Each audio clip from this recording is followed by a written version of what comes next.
Today, when the Bible speaks about marriage, it is increasingly speaking about something that many people view as a sort of strange, unencountered, maybe even dangerous phenomenon that is possibly unworkable and definitely very scary.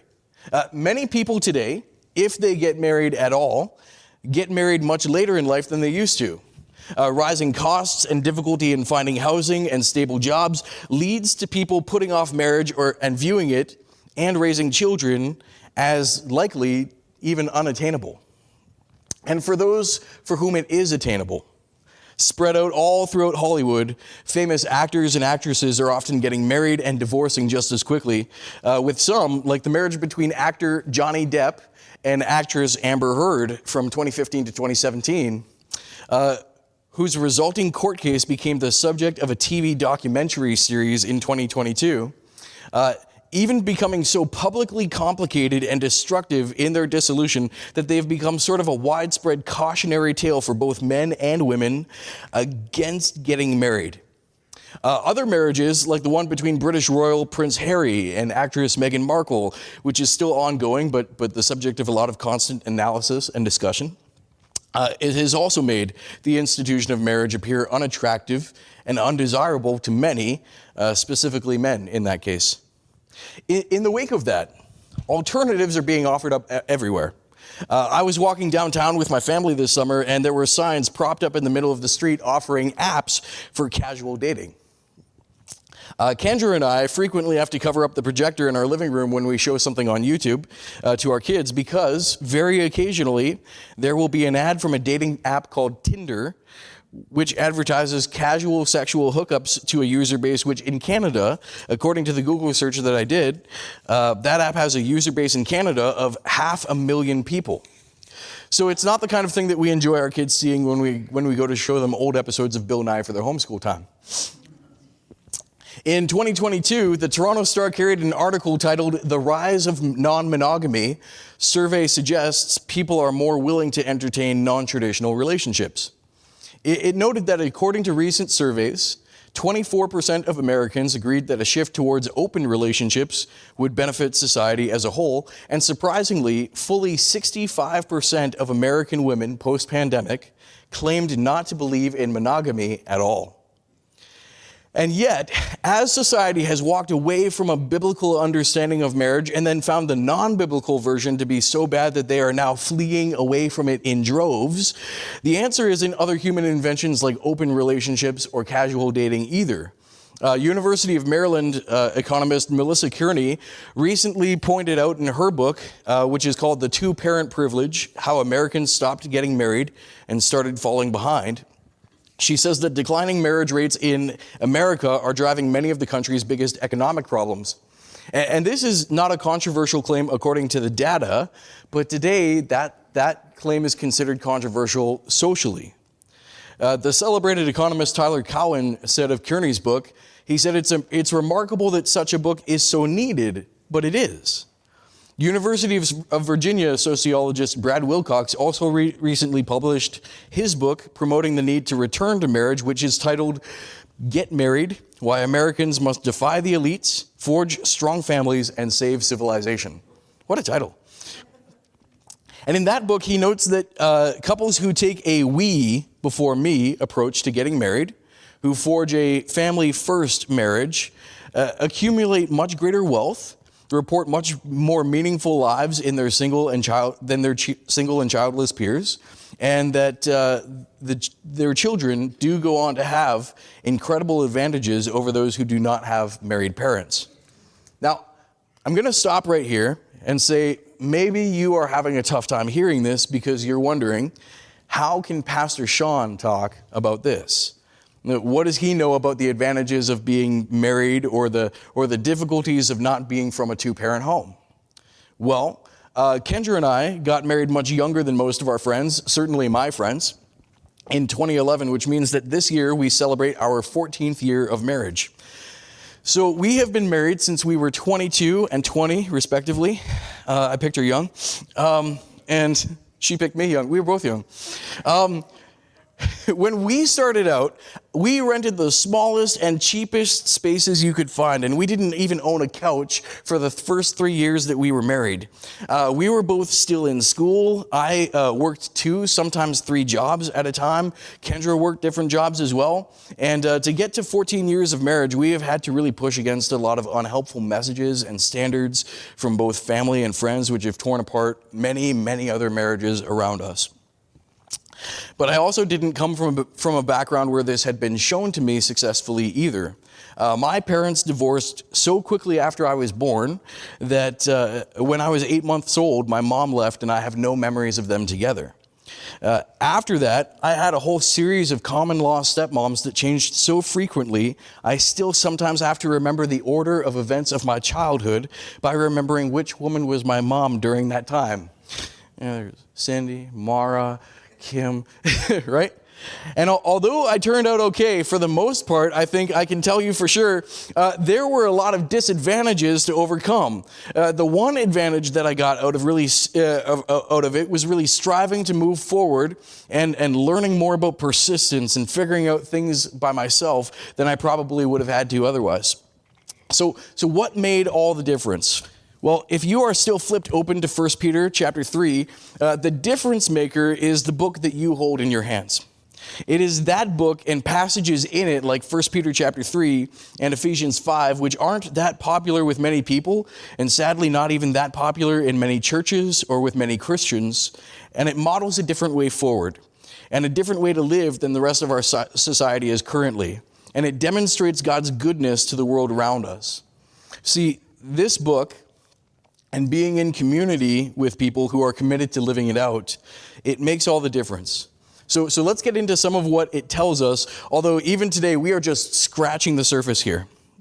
So what is the truth that it tells us about marriage? Well, the first truth we notice is in 1 Peter chapter 3, verses 1 and 2. The first word in the ESV that it says is likewise. Likewise, wives, be subject to your own husbands. What does likewise mean? It's a connecting word. If you see a word that says therefore, you should wonder what that word is, therefore. If you see it say likewise, you should say like what? Well, here's what goes on throughout the whole book of 1 Peter before this. This is Peter writing to a group of people who are new Christians, non-Christians. This is the first generation of Christians, and so all of them really are new Christians by definition. And so he's writing to a whole group of them, and he's trying to explain, as someone who followed Jesus around for 3 years, walked with him, talked with him, saw everything that he did, he's trying to explain the gospel. He's trying to explain what the good news is and why it makes such a difference. He's trying to explain how if you believe this and you center your life around this, things will be different. And so he starts off in chapter 1, explaining the living hope that we have, explaining what Jesus has done and how he has offered us such a great salvation. And then he gets into the next little bit of chapter 1, saying, therefore, we should live differently. We should consider that we have a new identity. We should consider that we have a new hope. We would be changed by this. But then he says that hope isn't really just for us. It's also for other people. And so we would live differently. But starting in chapter 2, verse 13, living differently means that we would live a life in front of the rest of the world that would demonstrate the goodness of who God is. And so he goes through this whole list of people that are likely sitting there in the churches that he's writing to, listening to someone read the words that he's written. And he starts talking to people who are, and telling them to be subject to government institutions and to honor the government of the day. He writes to servants, basically employees, telling them to honor their workplaces and honor their bosses. And then he gets towards marriage and he says, likewise, right? That's where that word comes in. Likewise, wives, be subject to your own husbands. Why? Because it's going to be something that models out to the rest of the world something about who God is. The way that we approach marriage, the way that we approach relationships, especially in light of everything that I just told you about what's going on today and now. If we follow this, do you think that it will look different? It will. Do you think that it will get a different result? Absolutely it will. People following their own way and what seems best to them will see the difference in us. If we live this, they will see the difference and say there's something attractive about that. There's something working that isn't working for us. Today, when there's so much information that is being shared, you could make as much of an intellectual case for the gospel as you want to. And I definitely believe that there's a place for that. But ultimately, people have so much information coming to them, they don't know how to sort it all out. And so one of the best ways to get their attention is for them to actually see a difference in your life versus their life and the lives of everyone else that they know. God has given us a blueprint for marriage. He has given us a purpose. And the purpose is even shared in Ephesians chapter 5. So that's the other marriage passage that we could go to. And if I had my tablet connected, it would show up in front of you. But it gives a purpose for marriage, and it says in Ephesians chapter 5, verse 25, it says, "As Christ loved the church and gave himself up for her, so that he might sanctify her, having cleansed her by the washing of water with the word, so that he might present the church to himself in splendor, without spot or wrinkle or any such thing, that she might be holy and without blemish." This one-way love, this sacrificial, self-giving love, this love that changes by pursuing, this love that changes through care over time. This is Christ's love for his church. And then it says in verses 31 to 32 that this is what marriage is all about. Verse 31, "Therefore, a man shall leave his mother and father and hold fast to his wife, and the two shall become one flesh. This mystery is profound, and I am saying that it refers to Christ and the church." And so what was the term that was used? A we before me marriage, a self-giving marriage, a marriage where I am not at the center trying to get my needs met by another person, but that we are both giving. We are both giving, a giving marriage. It reflects the goodness and the giving of God. It points not to ourselves, but it points as a living message to who God is and what he has done. The purpose of marriage is to image forth, to demonstrate the gospel. Second, we saw that marriage has a purpose. But the other truth is that marriage shows us that although united, we are not the same. The second truth that we get out of this passage is that God made us male and female. Look at the countercultural message in this passage today. So number one, it says that there are two genders, male and female. Likewise, wives, there's women, be subject to your own husbands. Men, there's two, and they're different. Number two, it assumes that they get married to each other. They become husband and wife. Number three, it assumes that that marriage is between one man and one woman. And there's also countercultural things that maybe brush us up the wrong way, like when it talks about roles, or when it talks about submission, or it talks about one person being the head and another person serving, or one person being in the position of being helped, another person being the helper.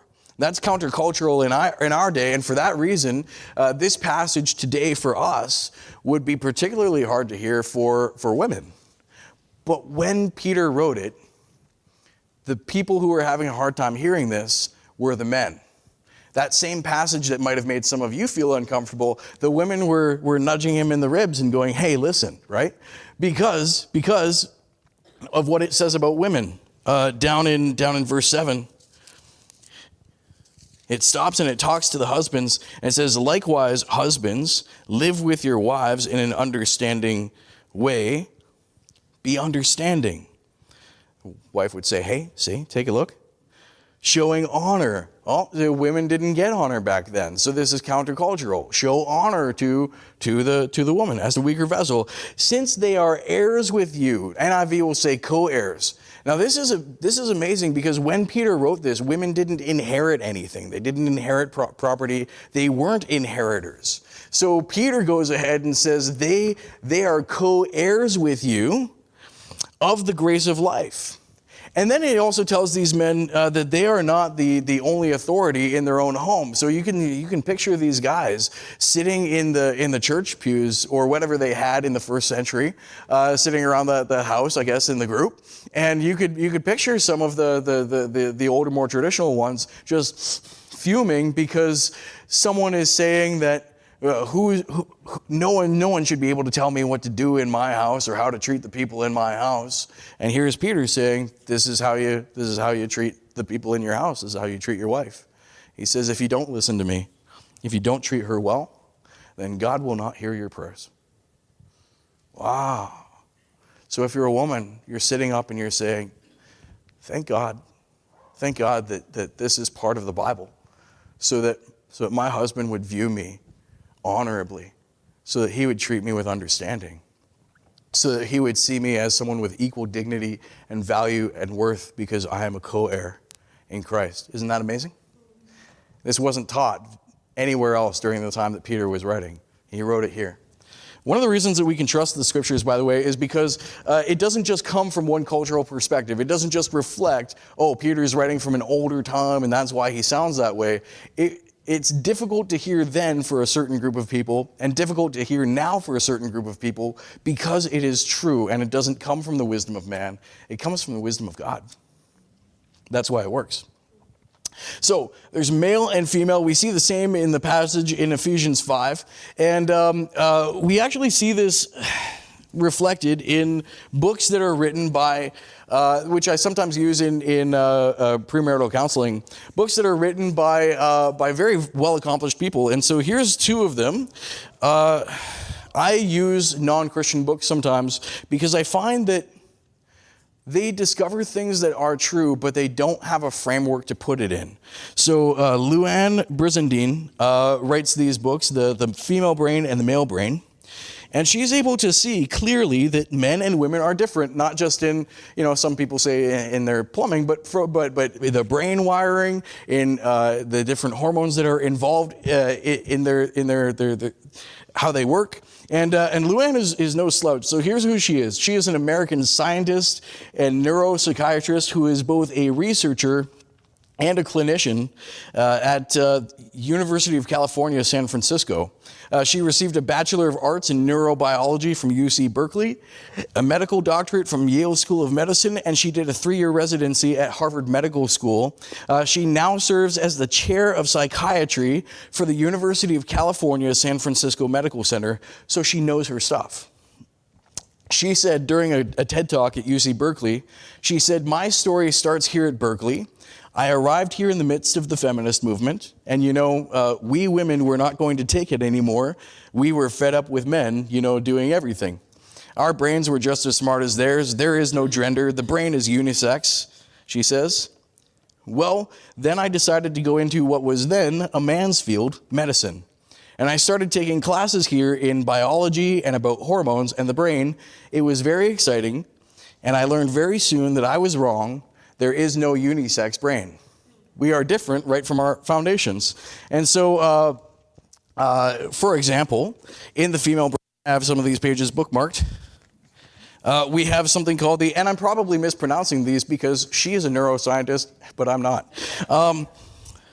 We have something that in the female brain that is called the anterior cingulate cortex, which weighs options and makes decisions. She calls it the worrywart center, and it is larger in women than in men. So what's this going to cause? Always overthinking and wondering about things, and what about this, and what about that, what about this? What if your brain isn't wired that way and you're a partner with someone like that? It'll probably drive you a little bit crazy. But this is part of if you're a man and you're getting this is part of marrying a woman. This is part of the deal, and she's going to help you. In the male brain, we just watched that video about, it's not about the nail and he's always trying to fix things. In the male brain, we have something called the temporal parietal junction, which is the solution seeker. This cognitive empathy brain hub rallies the brain's resources to solve distressing problems while taking into account the perspectives of the other person or people involved. During interpersonal emotional exchanges, it is more active in the male brain. It comes online more quickly and it races forward to a fix-it-fast solution. So are you tired of every time you bring up a problem that your husband says, okay, how can I solve this? Like, let's get this done. Let's fix it. Let's find a solution. And you go, no, I just want to be heard. Well, that's something that he has to learn, but that is part of the deal of you married a man, right? If you want someone to just hear you out and listen, it's going to be harder for him. You might have better luck having a few good female friends, and actually, in cases of where someone starts taking hormones that are for men, if they're a woman, in an effort to transition. Luann shares one of these stories of someone who came up to her afterwards. Someone in that situation came up to her and said, when I was living as a woman, I used to really love sharing and talking and sharing our stories and that kind of thing. And she said, once I started going on these hormones, she said, now I don't want to hear any of it anymore. She said, I just thought you should know. Now, that's someone messing against nature with their own biological makeup. That's not something that we promote or want to be part of at all, just to be clear. But God made us differently, and when we introduce things that belong to the other group, we start noticing differences in ourselves. Why? Because we are different foundationally in our neurobiology, in our hormones, everything. We are different people. And so the truth is, God made them male and female. He made us different. We're more alike than we are different, but we are very different. And so this is part of God's good design for us. One of the things that this causes is we have different ways of handling problems and finding solutions. So there's this book called How to Improve Your Marriage Without Talking About It. It's very good. It's very good. And it has this fundamental, I wish I could show you the slide. It has this fundamental insight. As men, we tend to respond to negative information with shame. We internalize it and we direct it towards ourselves. I am the source of the problem. I am wrong. I need to just withdraw and hide. I need to not see anybody. That's how we respond. In women, according to this book, the response tends to be worry and fear. What's going to happen? Are we going to be safe? Are we going to have enough food? Is anyone going to come in? What about this? What about this? What about this? Remember the worrywart center that I told you about just a little bit ago, and that's hyperactive. Well, what happens is when the man experiences shame, he hides. He goes to the garage, he goes to the den, he doesn't want to see anybody, and he doesn't want to share. That response then triggers fear in the wife. Oh, he's withdrawing, he's not talking to me, I don't know if he loves me, I don't know if our relationship is secure, I don't know if we're okay. The way that she acts out that trigger, or that she responds to that trigger, is typically, not in every case, but typically through talking, through naming it, and possibly even accusing. Hey, you're away, you're not listening to me, we're not having enough time, we're not doing this, how does the man receive it? As shame. What does the man do when he's shamed? He hides. What happens when he hides? The wife experiences fear. What happens when the wife experiences fear? She names it. What happens when she names it? He feels shame. How do you get out of this cycle? Okay? If you take that problem, now this is a book by a non-Christian author. The solution is in here. Because what happens is Ephesians 5 will call the man to a one-sided response of love. So he experiences shame, and out of that shame, instead of hiding away, he loves as Christ loved the church. Did Christ wait for the church to come to him and do everything right before he loved her? No. The man is told to love his wife as Christ loved the church, and so he has a one-sided response of love. What happens then? Well, then instead of transmitting hiding, his wife feels secure. She feels engaged with, she feels loved. Then her response isn't naming and accusing, but it's peace. And that's how you break the cycle. What happens if the woman, following 1 Peter 3, has a one-sided response of respect and honor? What it tells the man is, I'm sticking with you. You have dignity. I support you. I'm here for you. You might not get everything right, but I'm right behind you. It tells the woman even to call her husband Lord, which today that would be like calling your husband sir. My wife calls me sir sometimes.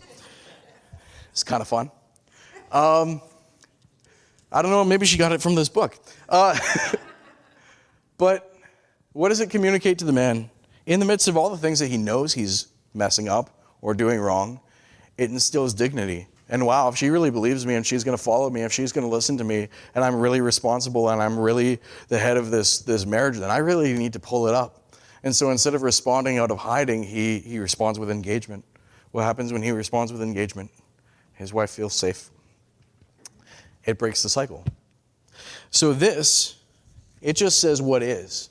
It talks about the difference between men and women and how we respond differently. It doesn't even have a definition of gender to work those insights into.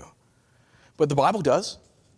And the Bible then has the solution to the exact problem that they name scientifically. Isn't that interesting? I love it. So this thing that is controversial even to talk about in the church, this passage isn't often read. You don't hear it studied a lot.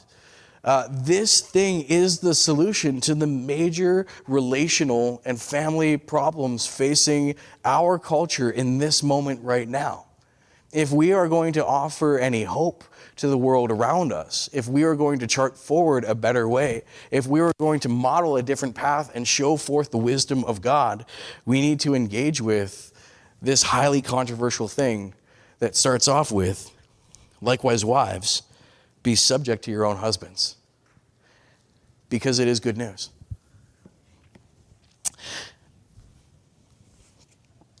And it shows a solution that isn't available anywhere else. Okay, number 3, it also, the first part of this passage, verses 1-6, speaks to women. I'm going to go very quickly here. It speaks to women, and so it speaks to them according to their worth, that they are co-heirs at a time when they couldn't inherit anything, that beauty is not a matter of the clothes that you wear or of your physical appearance, but that God looks upon the heart, and that's the thing that matters the most to marriage and a relationship with your own husband, that beauty is not a physical adorning, but it is a character, a certain character and a certain spirit. And then it talks about confidence. It says, do not fear that which is frightening.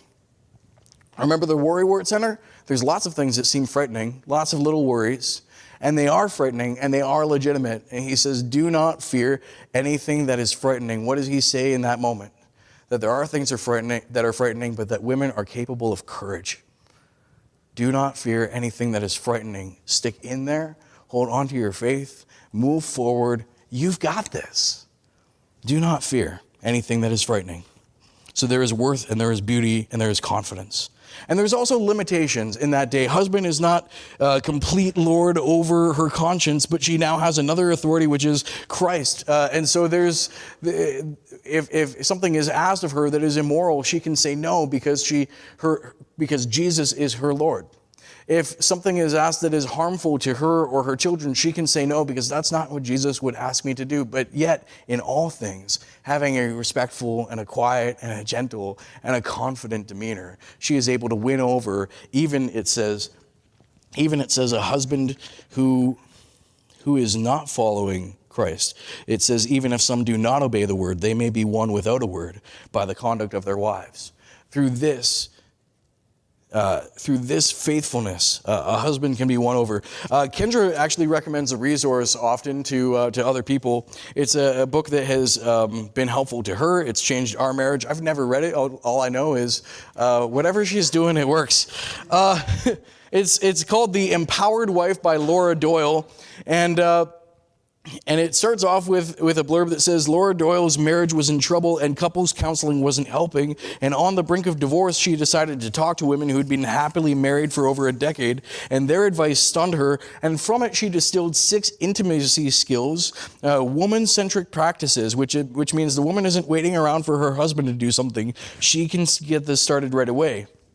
So 6 woman-centered practices that ended her overwhelm and resentment, restoring the playfulness and passion in her marriage. And so these 6 steps are self-care, having your own ability to be like, I'm fine. I don't need my husband to make me feel okay.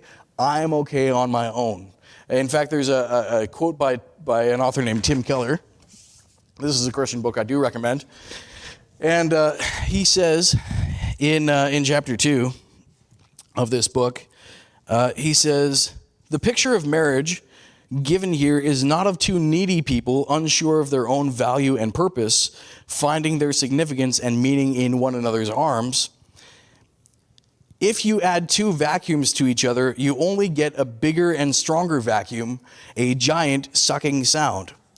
Rather, Paul assumes that each spouse already has settled the big questions of life, why they were made by God and who they are in Christ. No one lives a life of continual joy in God, of course. It is not automatic and constant. If that were the case, Paul would not have had to start verse 18 with an imperative, exhorting them literally to go on being filled with the Spirit. He says, we are often running on fumes spiritually, but we must know where the fuel station is, and even more important, that it exists. After trying all kinds of other things, Christians have learned that the worship of God with the whole heart, in the assurance of his love, through the work of Jesus Christ, is the thing that their souls were meant to run on. That is what gets all the heart cylinders to fire.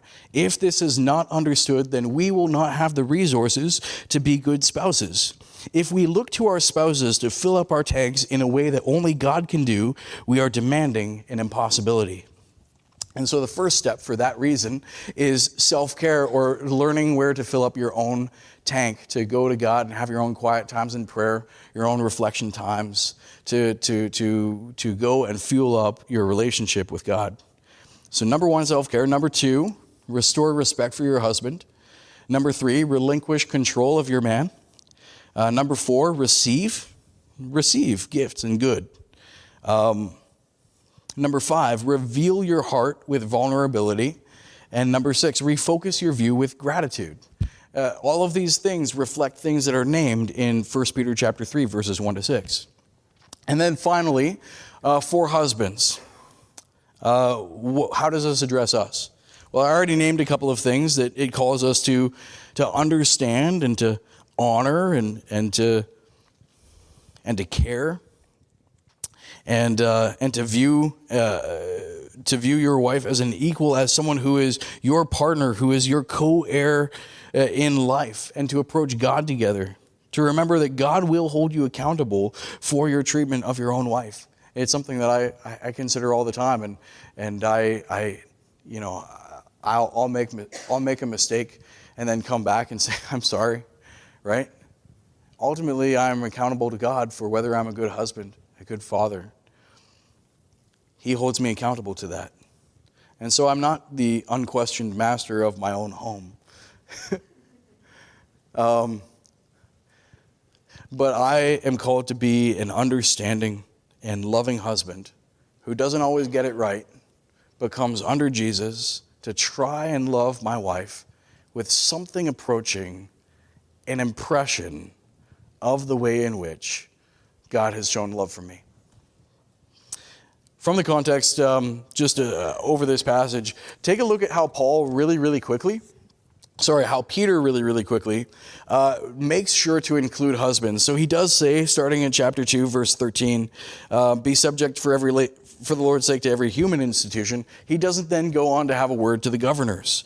Number 18, he says, servants, be subject to your masters with respect. He doesn't go on to have a special word for masters. But then he gets to wives in chapter 3, verse 1. And after he's done talking to them, he takes a special moment to speak to the husbands because he knows the husbands are there. He wants them to know, look, everything that I just said, don't think that you've got everything under control and you can take care of everything right now. You have someone that you answer to too. And so you need to understand that your wife is worth just as much value and dignity as you have. And if you don't understand that, then God won't hear you when you pray. And so there is a diversion. There's a specific aside that Peter takes because he's speaking to us.